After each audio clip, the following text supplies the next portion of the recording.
Okay, again, good morning po sa lahat. Grade 9, Section C.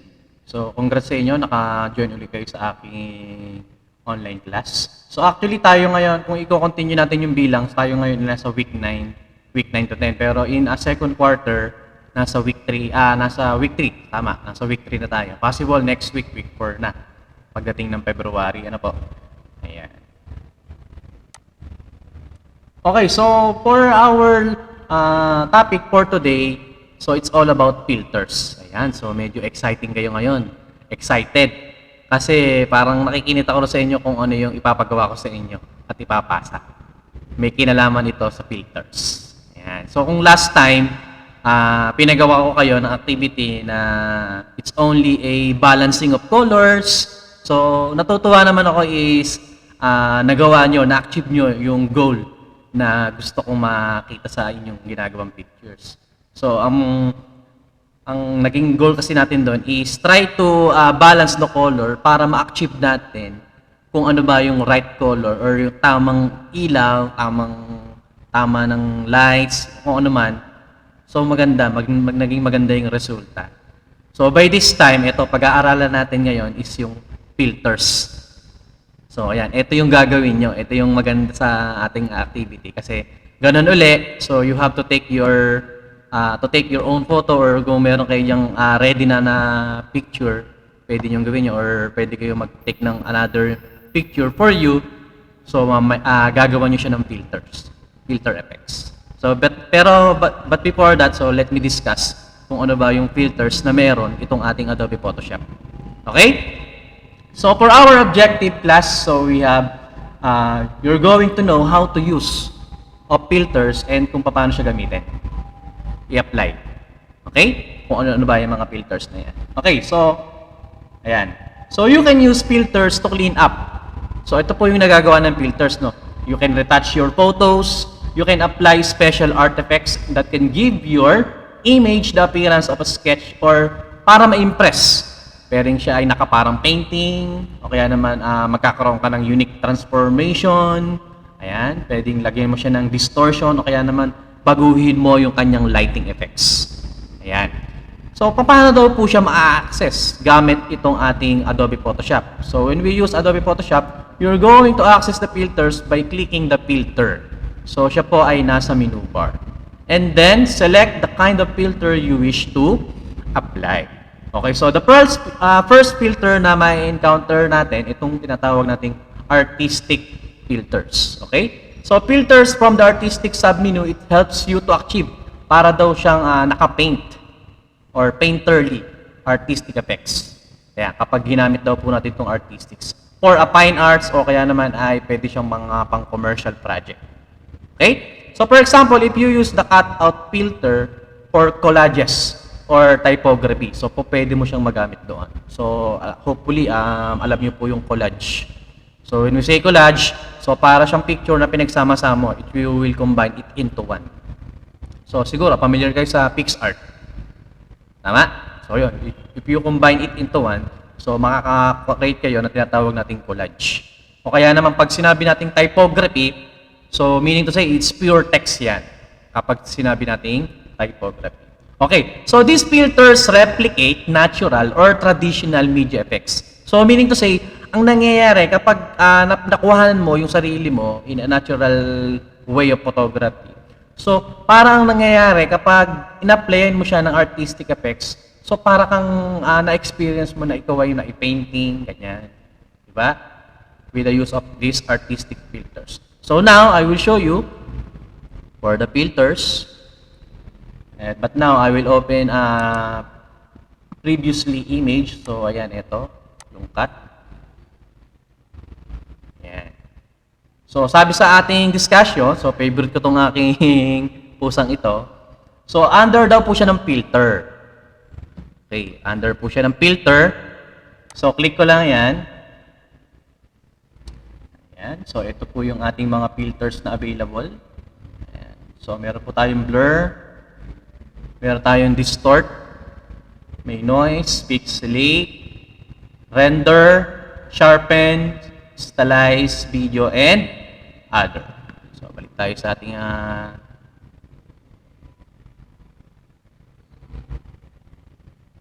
Artistic filter. Ayan. So, una-una sa listahan ng ating category for our filter na artistic.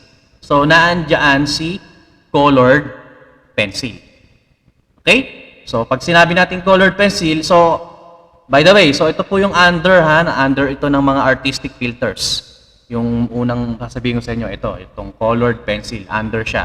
Under siya sa category ng artistic. Okay? So, unang sa listahan niya, so we have the colored pencil. So, the word itself, so alam nyo na kagad kung ano yung mangyayari sa kanya. Okay? So, you can draw an image using colored pencils on a solid background. Okay? So, edges are retained and a given a rough crosshatch appearance. So, the solid background color shows through the smoother areas. So, nagkakaroon daw siya ng parang parchment effect. So, ayan, parang nakita nyo dito sa picture na yan. So, ganyan yung magiging effect niya. Then, you can change the background color just before applying the colored pencil filter to a selected area. Okay, so try natin. So, under siya ng filter. Then, ito po, filter gallery. Okay, sa kabila siya lumitaw. So, ayan. Kita po ba? Nakikita. Ayan. So, ito po siya. Under ng artistic, ito po yung artistic filter. So, as you can see. So, once na yan ay kilik ko, itong button na to, so, lahat ng mga sub-menus niya, makikita natin. Okay? So, bukod pa yung nandito, na nasa labas. So, filter, bukod pa itong mga to. So, kumbaga, ito yung mga instant command na pwede nating mag-apply agad ng filter. Pero, dito kasi, is pinakikita ko sa inyo kung ano yung mga under ng iba't ibang category ng filters natin. Okay? So, ito lang po. So, once na naka-open na tayo ng isang image, so don't forget to unlock your image. So, I will double-click here, then okay. Then, punta ako sa filter, tapos filter gallery. Ayan.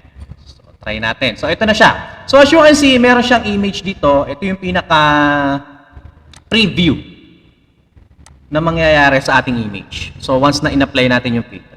Okay? So, punta ako ngayon kay artistic. So, click ko lang yung arrow na to. Ayan. So, ito na ngayon yung mga under ng colored, ng artistic, ng under ng category ng artistic filter. Okay, so magsimula tayo ngayon kay colored pencil. Okay, so click ko lang yan. So as you can see sa pinaka-image niya, para siyang mga naka-crosshatch. Okay, so click ko lang yan. Ayun.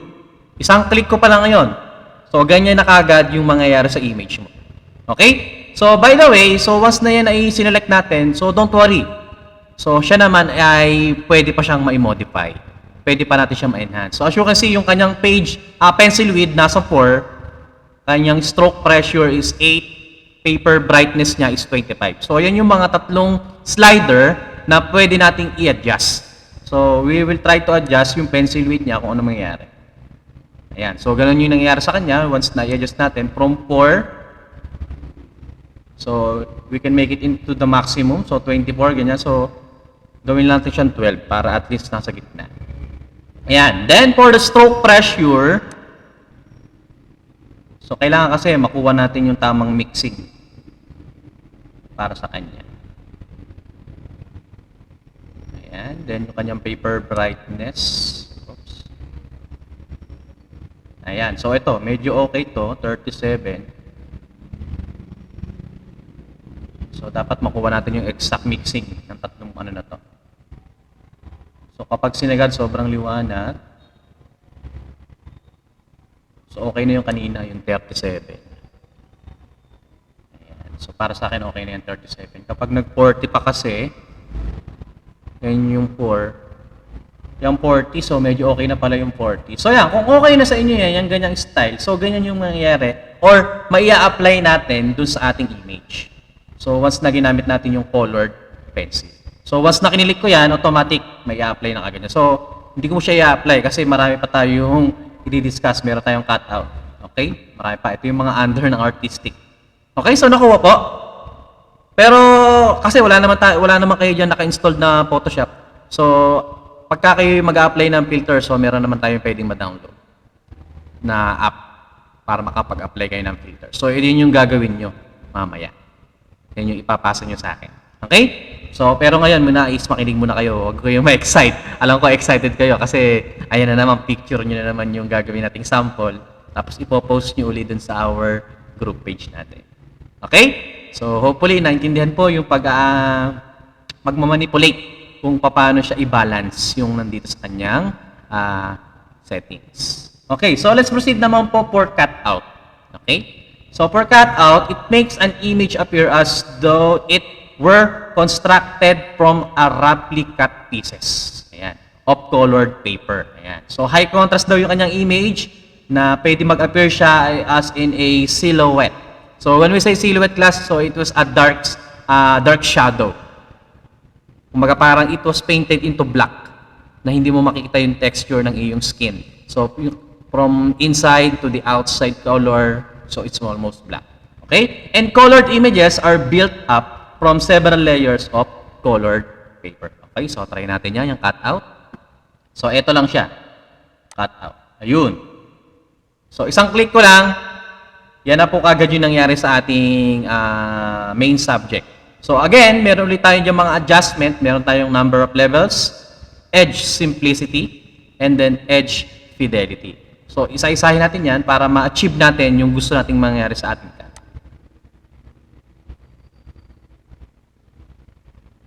Ayan. So ito yung higher. Pagka lower, so hindi siya applicable gamitin. So gawin natin siya mga so the maximum level 8. Then edge simplicity, pagka binabaan ko siya,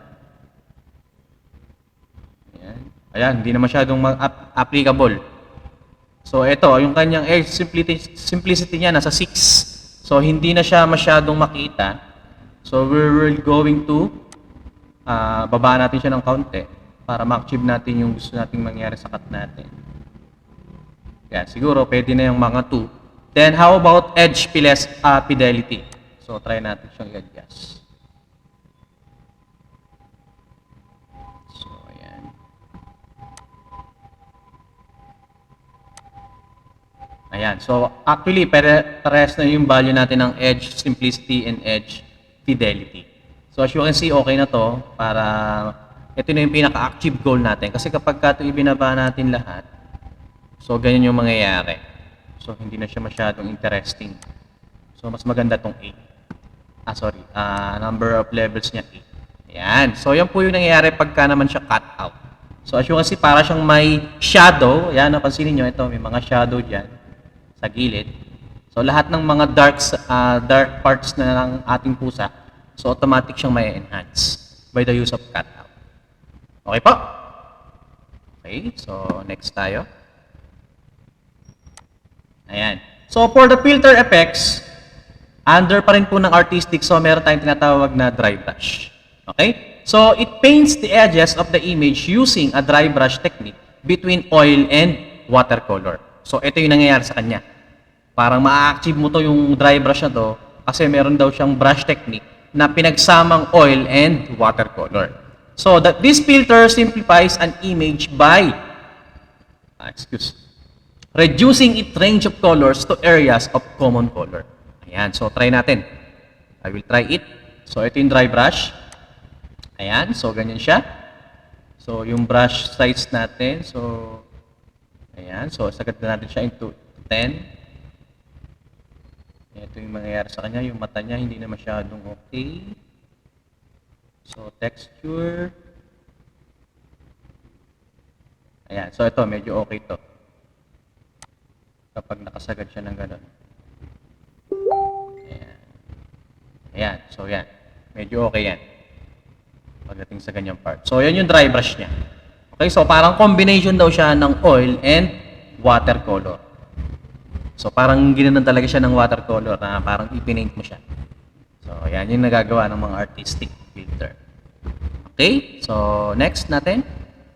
So, we have film grain.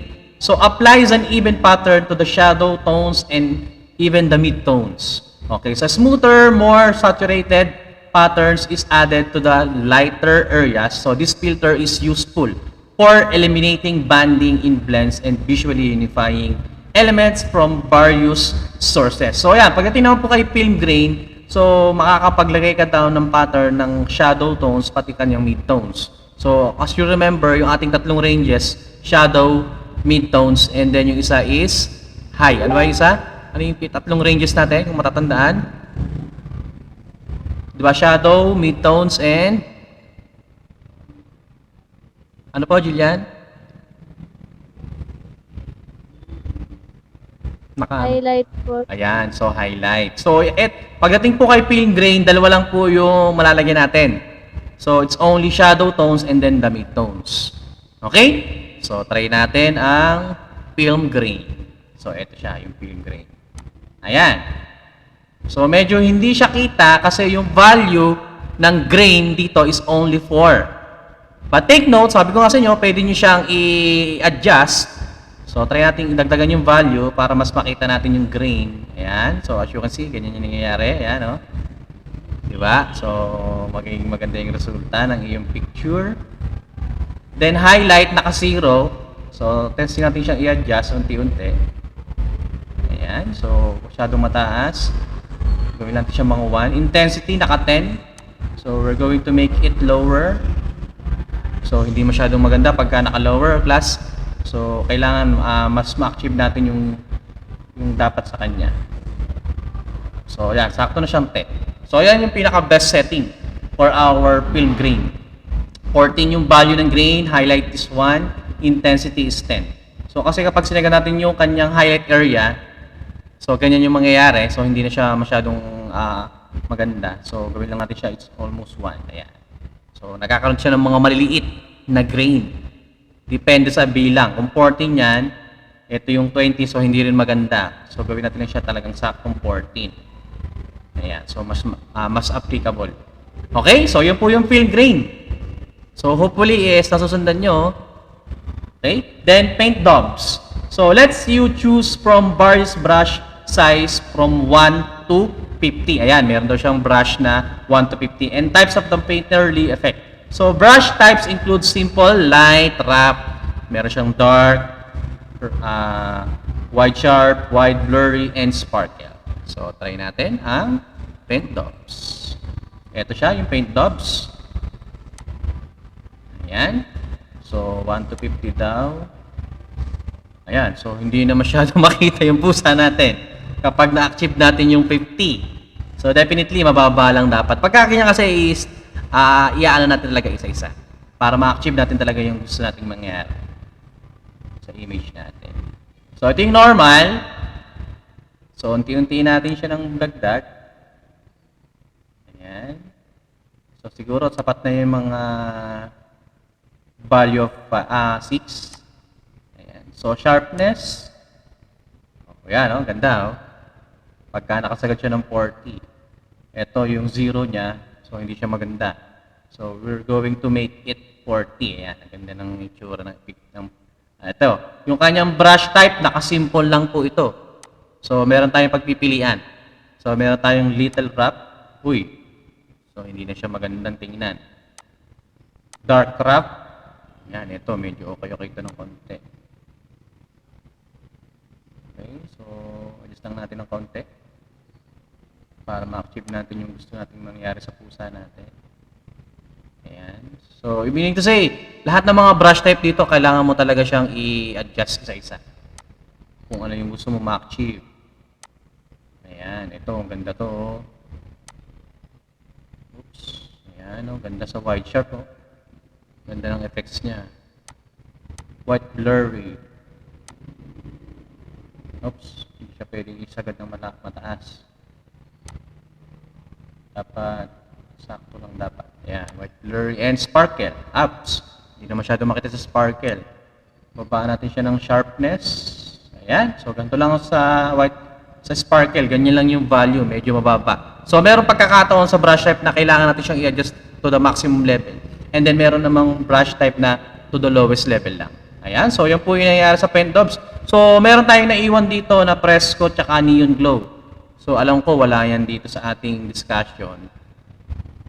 So, poster edges na kasi ang kasunod dito So, ito yung poster edges. Hindi na rin nabanggit yun. So, mamaya, discuss ko muna dito sa ating PowerPoint. Okay, so for the poster edges, so ang nangyayari naman po class dito is they can reduce the number of colors in an image and then mangyayari, they can posterize it.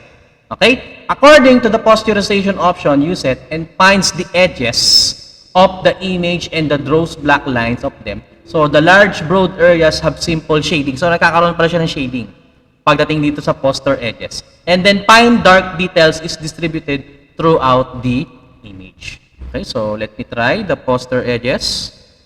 So, ito po yung poster edges. Wow, ito. Ganda. So, lahat ng mga lines niya, so, totally i-block niya talaga. So, ayan, ang ganda tong filter to para best suit para sa inyong gamitin. So, edge thickness natin. So, tingnan natin kung kaya pa siyang ma-adjust. Oops, sobra na tayo doon sa intensity. So, okay na yung 1. Oops, hindi rin pwede. So, we're going to posterization at least 2. Ayan, so poster edges yan. Then, meron pa siyang, so tama, okay na yun. Ayan, wala. Poster edges. Yun. So, yan yung under ng poster edges. So, hindi natin siya pwedeng likutin. Okay, then, next we have rough pastel. So, rough pastel applies strokes of pastel chalk. Ayan, imagine niyo, parang nag-a-apply tayo dito ng chalk pastel. On a textured background, so sa background siya totally nalalagyan. Then, it will bright the color, the chalk appears thick with little texture. Ayan. So, in darker areas, the chalk appears scrap off. So, vice versa silang dalawa. Ano po? So, try natin ang rough pastel. Ito yung rough pastel. Ayan. So, maraming setting for rough pastel. So, meron tayong stroke length, stroke detail. So, yung canvas niya, ayan, 4 din yung value, scaling, relief. Then, pwedeng naka-invert. So, try mo natin yung stroke length. Oops. So, kailangan sakto lang siya. So, kapag ganito, hindi na masyadong appropriate. So, we'll make it into 3 value. Scaling. Ayan, ito. Maganda dito. Ayan, nagkakaroon siya ng ganyang effects. 200, relief. Oops. Ayan. So, ganyan siya. Ito yung mga setting niya for the light. Bottom left, left, top left. So, depende po yan. And then, for the canvas, so, timer, ayan, ito. May bar lock. Meron tayong brick. Ayan, o. Ganda, o. Parang may brick yung ating pusa. Sandstone. So, siguro maganda yung brick. Ayan. Okay siya. Oh. Ang ganda ng filter na ilagay natin. Okay? So, yun po yung rough pastel na tinatawag. Next, we have the smudge stick. So, softens an image using short diagonal strokes to smudge or smear. The darker areas, lighter areas become brighter and lose detail. So, ito naman po, ang nangyayari dito, nagkakaroon siya ng tinatawag na diagonal strokes. Para magkaroon daw siya or ma-achieve natin yung smudge or smearing para doon sa mga darker areas. Then, yung mga lighter areas, it becomes brighter and mawawalan siya ng details. So, try natin. Smudge stick. Ayan, ang smudge stick. So, halos namatay yung kulay ng background natin. No? Pero yung ating pusa, so lumiwanag siya. So, stroke length. Oops. Highlight area. Ayan, so pagka sinagad natin yung highlight area, so as you can see, talagang lumiliwanag na todo. Kailangan is may balance lang natin siya. Ayan, o siguro mga 1, okay na siya. Pero kung 0, okay din. Intensity. Ayan, ito yung sa intensity. So, ayan, ito na to. Ito yung pinaka-best setting sa kanya. So, kung stroke length, lagay tayo ng mga value of 1 or mga 5. So, pwede naman. So, for the highlight kasi, talagang lumiliwanag yan ng sobra. Pwede naman, wag naman yung sobrang liwanag. Ayan. So, ganyan. Okay? So, for the smudge stick. So, next, we have under painting. So, under painting, so, the word itself, painting, so, it paints the image on a textured background and then paints the final image over it. So, try natin. Under painting. Ayan. So, ito yung under painting. So, as you can see, nasa ilalim lang yung pusa natin. So, parang nagkakaroon lang siya ng illusion. Naisipin natin, nasa ilalim yung pusa. And then, ayan, meron siya mga brush size setting, textured coverage, scaling relief. So, try natin i-adjust. Ayan. So, hindi na siya applicable kapag sobrang taas. So, gawin natin siyang 1. Texture coverage, hindi rin applicable kung itataas natin. So, we're going to make it only 1. Scaling. Ayan. So, kapag sobrang baba, sobrang taas, okay lang, walang problema. Ayan, ito, sa relief. Ganyan nangyayari. So, baba lang natin yun ng value. Para mas okay. Ayan. So, yung light nga sa taas, pwede natin siyang baguhin. Gawin natin bottom left. Gawing left, top right, and bottom right. Then, click OK lang. Okay? So, yun po yung smudge under painting. Okay? So, next, we have watercolor. So, siguro naman, pamilyar naman kayo sa watercolor. So, elementary pa lang, ginagamit nyo na yan. Pero dito sa watercolor na to, talagang digital yung pagkaka-watercolor niya. Okay? So, it paints the image in a watercolor style using a medium brush loaded with water and color, simplifying the details. Where significant color changes occur at the edges, the filter saturates the colors. So, the word itself, so alam niyo na kung paano mangyayari sa filter na watercolor. So, para lang din siyang kayong naka-watercolor, pero in a digital way. Ha? Okay? So, pakita ko po. So, ito po yung watercolor. Ayan, ang watercolor. Texture. So, talagang para siyang ipininta with a medium brush ng watercolor. Ayan. So, ganyan po yung nangyari. Okay, so, dun sa mga wala na hindi na isama, na-include, kasi wala na to. Ayan, balik tayo dito. Ayan, so, meron pang, ito, under na to ng ibang group, itong blur filters. Pero, but before we proceed to the blur filters, so, let me show you yung mga hindi nakasama. So, itong Fresco, meron tayong neon glow, palette knife, plastic wrap, tsaka itong sponge. Yan yung mga hindi napasama. Pero by the way, papakita ko po sa inyo kung ano yung mga yan. So, let's proceed now to the Fresco. Ayan, yung Fresco. So, ganyan po yung mangyayari sa kanya. Brush detail, ayan. So, halos pare-parehas lang naman. So, it depends on the title lang. Ayan, ito yung the Fresco. Then, neon glow. Ayan. Ganyan po nangyari for the neon glow. So, for the glow niya is blue. Kapag pinaltan mo siya ng kulay, ito yung pinindot ko kanina. So, ulitin ko. Ito lang siya. Ayan, mag-appear to, itong color picker. So, how about gawin natin siyang green? Okay natin. Ayan. Then, you can adjust the glow size. So, glow brightness. So, sobrang liwanag. Dapat ma-achieve natin yung magandang kulay niya. Ayan. Ayan. So, nagkaroon na siya ng neon glow. Okay? Then, for the palette knife, ito naman yung palette knife. So, ganyan po yung nangyayari sa kanya. So, may tatlong settings: stroke size, stroke detail, and softness. Plastic wrap. Ayan. Para talaga siyang nakabalot yung ating pusa sa plastic. Ano po? Ayan, o.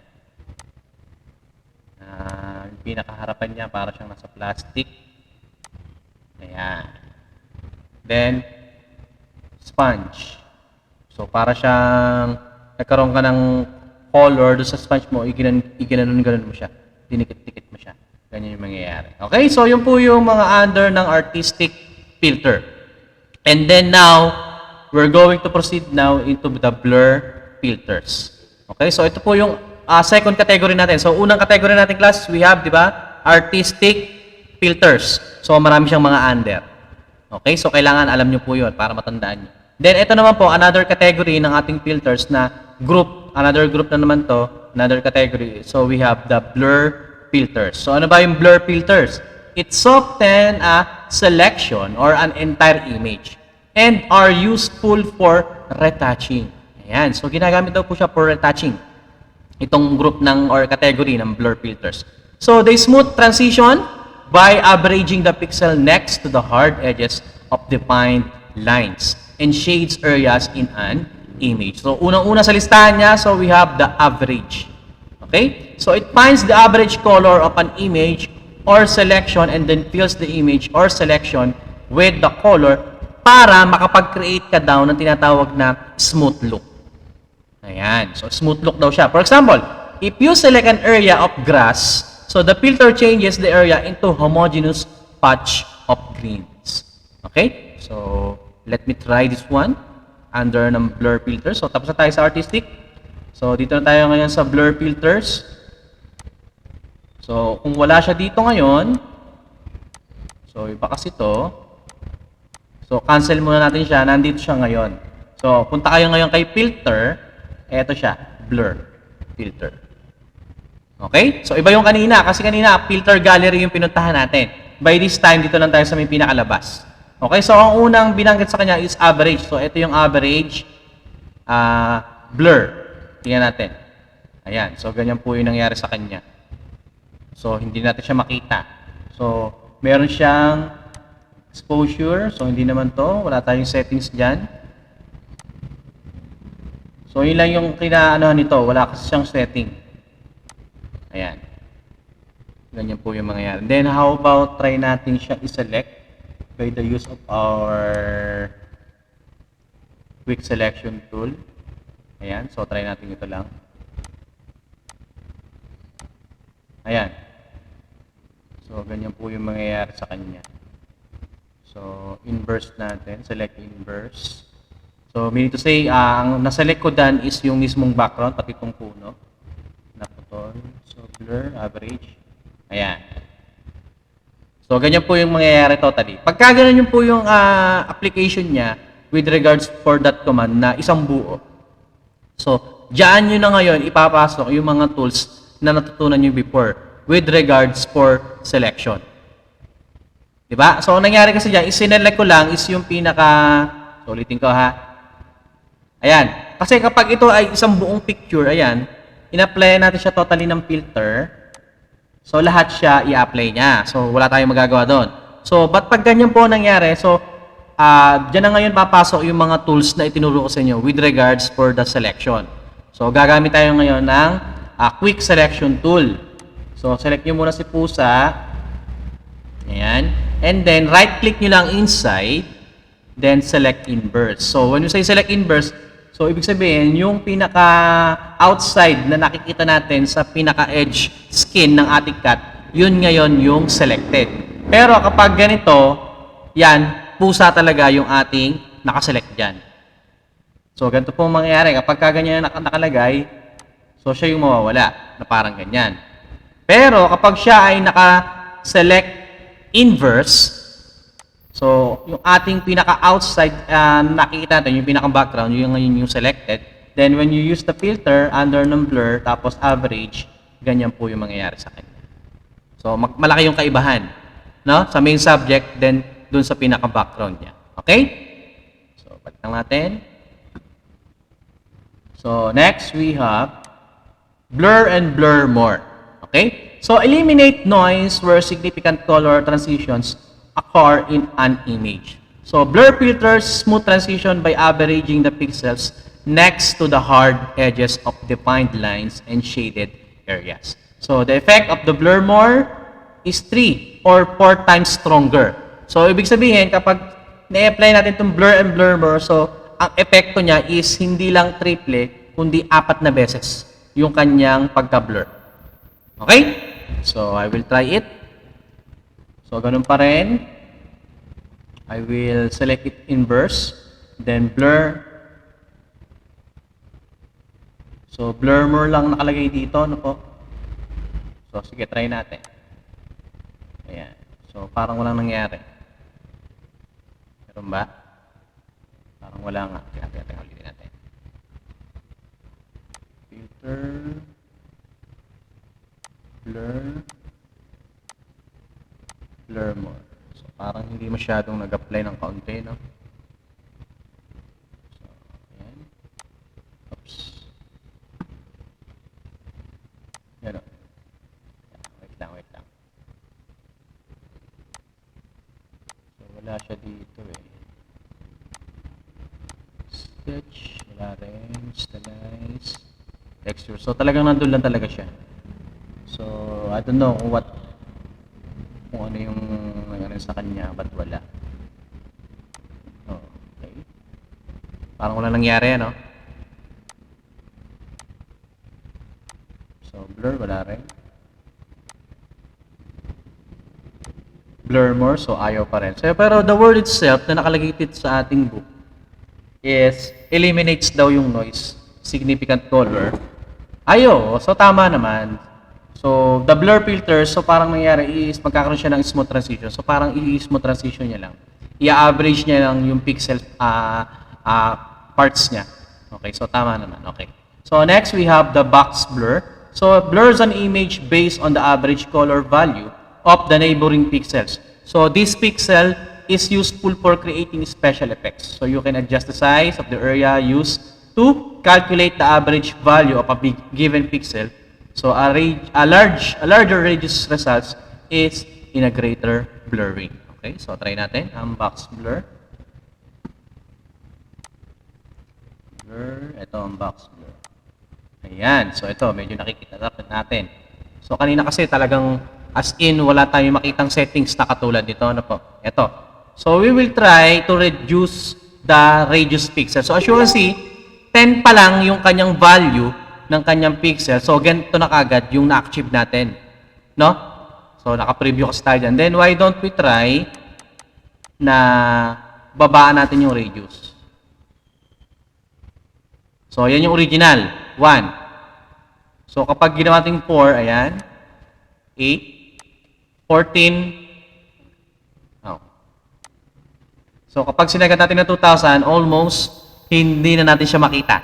So, parang ganito yung nangyari kanina sa average filter. Ano po? Then, when we decrease the value, so kung 10 siya, ang pinaka mas okay. So, para sa akin, gawin natin siya mga 5. Ayan. Mas okay na yung 5 na yan na value. Kasi pag sinagad natin na 2,000 pixels, almost mababa-vanish yung itsura ng ating pixel. So, cancel lang natin. Okay? So, yun po yung sa box blur. And then, next, we have the Gaussian blur. So, it quickly blurs a selection by an adjustable amount. So, Gaussian refers to the bell-shaped curve that is generated when Photoshop applies a weighted average to the pixels. Ayan. So, the Gaussian blur filters add low frequency detail and can produce a hazy effect. So, try natin. Itong sinasabi niya na Gaussian blur. So, again, filter menu, blur pa rin. So, ito yung Gaussian blur. Nakikita nyo ngayon. Ayan. So, ang pixel niya ngayon is nasa 1.0. So, we will try to adjust here. Ano mangyayari sa kanya? Ayan. So, na-vanish na naman kapag sinagad natin siya. So, we will adjust it manually kung ano yung ma-achieve natin na mas maganda. Ayan. So, for the Gaussian blur. So, halos hindi naman sila nagkakalayo. Magkakaiba lang yung pangalan, pero same way lang yung nangyayari sa image. Okay? So, cancel lang natin. Balik ulit tayo ngayon sa ating PowerPoint. So, next, we have the lens blur. So, adds blur to an image to give the effect of a narrower depth of field so that some objects in the image stay in focus and other areas are blurred. Okay, so testingin natin ito. Itong lens blur na to. Filter, blur. Itong lens blur. Oops, sa kabila lumabas. Kabilang screen. Ayan. So, meron tayo ditong faster and then more accurate.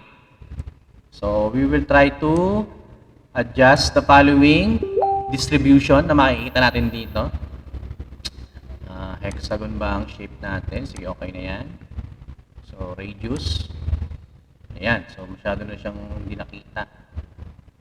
So, adjust lang natin siya ng medyo okay na mas ma-achieve natin yung gusto natin. Rotation. Brightness. Threshold. Oops, nawawala siya. Tingnan nyo.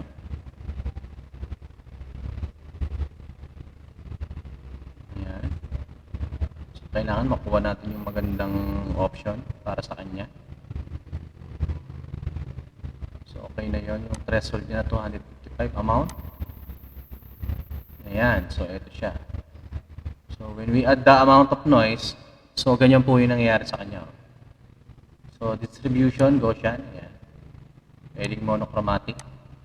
Ayan. So, yan po yung nangyayari. Then, how about kung try natin i-check yung more accurate? Then, transparency. Layer mask. Also, hindi kita. Layer mask. Transparency. Ayan. Mas okay. Invert. Blur. Focal point. Ayan. So, ganyan po yung ma-achieve natin. So, parang combination ng ibang filter. Ano po? Doon sa artistic kanina. Okay. So, cancel lang natin. Okay. Next, we have the... Ayun na. So, motion blur. It blurs an specified direction. So, mag-move muna siya ng negative 360 degrees up to positive 360 degrees. And at the specified intensity, pwede tayo maglagay ng value from 1 to 999. So, this filter effects analogous to taking a picture of moving object with a fixed exposure time. Tingnan natin. Motion blur. Check kung ano yung mangyayari sa kanya. So, ito yung distance. Then, pwede tayong maglagay ng distance at pati angle. So, let me try kung 45. Ayan natin. Ayan. So, parang gumalaw yung image natin. So, as you can see, talagang naka 45 degrees. Then, how about 25?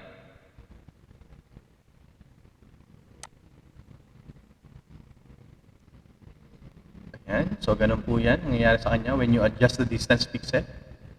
Ayan. Naka 25 degrees yan. Ito yung 45. Yung nagbabago naman talaga, di ba? So, 60. Ayan. So, it depends on the angle and the distance, syempre. Kung ano yung gusto mo ma-achieve sa kanya. Ayan. So, siguro mas okay na yung mga ganyang value. 45. Or natin 50. Ayan. So, gano'n lang po for the motion blur. So, nakadepende daw po yung kanyang angle pati doon sa kanyang distance na gusto nating ilagay. Okay? So, cancel natin ulit. So, next, we have radial blur. So, it simulates the blur of a zooming or imagine niyo na parang nag-rotate yung camera. And then, makakapag-produce daw siya ng soft blur. And then, you can choose the spin to blur along concentric circular lines and then specify a degree of rotation. Ayan. So, you can choose zoom to blur along radial lines as if zooming into or out of the image. Okay, so last na to. Kasi ibang category na itong susunod eh. Ayan, so balik pa lang. So, radial. So, hanggang dito na lang muna tayo. So, we will continue by next meeting. So, radial. Ito yung radial. Oops, sa kabila lumitaw. Ayan. Ito siya. Ayan natin. Ano yung mangyayari. So, amount natin is 22. Click ko lang yung OK. Ayan. So, yan po yung mangyayari when you apply the radial blur. Okay, so that's the end of our discussion for today. So, I will discuss naman sa inyo yung inyong pong gagawin. Okay, so on Friday, so ganun pa rin po.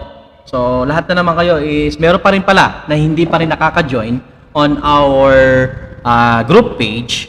So, hopefully is makontak nyo sila kasi yung iba kasi basta na lang nag-a-apply. So, medyo mahigpit kasi tayo doon kasi dapat masagot nyo yung question. Yung iba, hindi ko na nga na, yung unang-una, hindi ko na na-check kung sino-sino yung hindi nagsagot sa membership question. Okay? Kasi para masala natin kung talagang grade 9 talaga siya or hindi. Okay. So, bali, on Friday class, ang isasubmit nyo po sa aking activity is, so, yun pa rin, kuha pa rin kayo ng picture nyo of you. So, pwedeng solo pic na naka-selfie kayo. Basta wag lang po nakatalikod. Kasi nakatalikod dun eh, hindi ko lang napansin. And now, you're going to apply any filter na available on your phone. So, you don't need to download kung ano yung pwede nyo pang apply ng filter. So, any filter na gusto nyo ilagay on your image. So, ganun pa rin. Meron pa rin siyang before and meron din siyang after. So, ganun pa rin po yung ating pagpo-posting. So, pangalan nyo, grade, level, and section. Then, yung topic niya is applying filter. So, don't worry. I-send ko naman yung details para hindi kayo malito.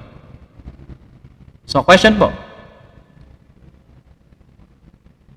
Grade 9, question.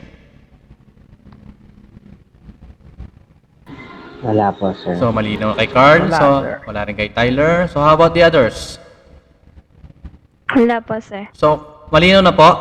So, to be submitted, kahit aantayin ko hanggang 5 p.m. ng Friday. Walang problema. Pero, syempre, yung mga mauunang magpasa, kunyari, nagpasa sa ngayon, eh di mas maganda ang grade. Mas may points yon. So, original points talaga yun. Hindi yung plus na juice, na may flavor. So, talagang may plus point sa akin pagka yung maaga nagpasa.